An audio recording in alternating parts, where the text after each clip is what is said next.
तो क्या समझते हैं ये तहरीक अदम एतमाद का इख्तिताम कहाँ जाकर होगा?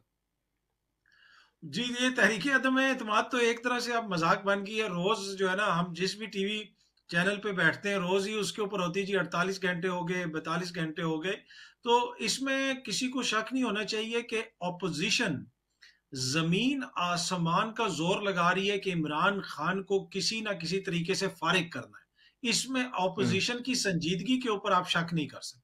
अब उनको मसाइल हो रहे हैं, लेकिन वो 2.5-3 साल से उन्होंने जो जो उनकी हाथ में ताकत थी वो सारी ताकत उन्होंने आजमाई है।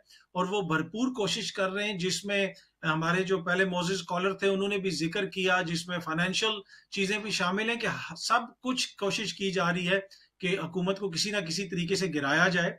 इसलिए कि अगर उन्होंने अपनी सियासत बचानी है, वो ये समझते हैं कि इमरान खान का जाना जरूरी है, और अगले इंतखाबात से पहले अगर इमरान खान जाएंगे तो दीगर जो सियासी जमातें हैं उनके लिए बेहतर चांस होगा कि वो अगले इंतखाबात में अच्छी कारकर्दगी दिखा सकें। और दूसरा, ईवीएम के आने से पहले इलेक्ट्रॉनिक वोटिंग मशीन, और सबसे बड़ा मसला जो दीगर सियासी जमातों का है वो ओवरसीज पाकिस्तानियों के वोट का मामला।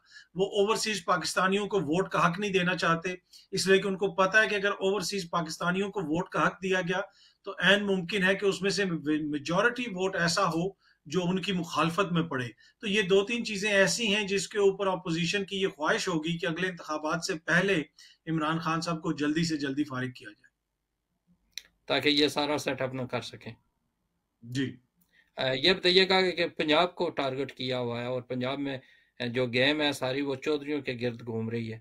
तो आप, जैसा बिलावल ने कहा था कि हम बेहतर ऑफर उनको दे सकते हैं काफ लीग को, तो तब वो हमारे साथ आ सकते हैं। क्या बेहतर ऑफर देंगे, वज़ीर आला की या कोई और? देखिए, पीपल्स पार्टी के कल भी एक लीडर ने पंजाब में ये बयान दिया कि परवेज इलाही साहब की शेरवानी वगैरह तैयार है, लेकिन मसला ये है कि पंजाब के अंदर नून लीग की वही सिचुएशन है जो सिंध के अंदर पीपल्स पार्टी की है। अगर नून लीग ये कहे कि जी इमरान खान को गिराने के लिए आप एमक्यूएम को सिंध की वजारत आला दे दें, क्या पीपल्स पार्टी तैयार होगी? क्या पीपल्स पार्टी इसके ऊपर मानेगी? और यही बात है कि हम्म। अगर नून लीग को ये कहा जा रहा है कि आप ये मान लें कि काफ लीग को वजारत आला दे दी जाए, तो मेरे ख्याल में नून लीग को इससे सियासी नुकसान हो सकता है। इसलिए कि फिर तासुर ये जाएगा कि काफ लीग जो है वो किंग्स पार्टी है। फिर नून लीग के अंदर भी जो बहुत सारे इलेक्टेबल्स हैं वो भी ऐन मुमकिन है कि चौधरियों के साथ जाके मिल जाए। तो मेरे ख्याल में थोड़ा सा मुश्किल होगा नून लीग के लिए ये फैसला करना कि परवेज इलाही साहब को वजारत आला दी जाए पंजाब के अंदर। लेकिन आज तक की जो हकीकत है, जो हकायक हैं, वो ये हैं कि काफ लीग तो वैसे ही हुकूमत में शामिल है। काफ लीग तो खुद हुकूमत का हिस्सा है। परवेज इलाही साहब स्पीकर हैं, मोनस इलाही साहब वफाकी वजीर हैं, तारिक बशीर चीमा साहब वफाकी वजीर हैं, एम क्यू एम भी हुकूमत का हिस्सा है, काबीना का हिस्सा है। तो आज तक तो ये सारे हुकूमत के साथ हैं।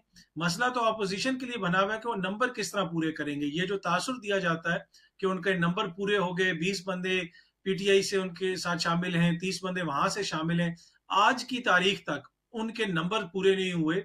अगर उनके नंबर आज रात को पूरे हो जाएं तो वो कल सुबह से पहले तहरीक अदम एतमाद के लिए इजलास बुलाने की दरखास्त दे दें स्पीकर साहब को, लेकिन अभी तक उनके नंबर पूरे नहीं हुए। जंगीर तरीन के हवाले से आपके पास क्या इंफॉर्मेशन है कि वो क्या किरदार अदा कर सकते हैं इसमें? देखिए, ये जो ऑपोजिशन ने मुहिम सी एक चलाई हुई है, इससे अगर किसी को फायदा हुआ है तो हुकूमत के इत्तेहादियों को और जहांगीर तरीन साहब को फायदा हुआ है। ये वही जहांगीर तरीन है जिनके हवाले से ऑपोजिशन कहती थी कि ये और ये चीनी चोरों की हुकूमत है, खान साहब की एटीएम है। अब अचानक उनसे मुलाकातें भी हो रही हैं, उनसे खुफिया मुलाकातें भी हो रही हैं, उनको मोजिस भी बना दिया गया। अब उनके खिलाफ कोई बयान नहीं आ रहा अपोजिशन की जानिब से कि जनाब ये तो बड़े गलत इंसान है, इन्होंने तो ये कर दिया और वो कर दिया।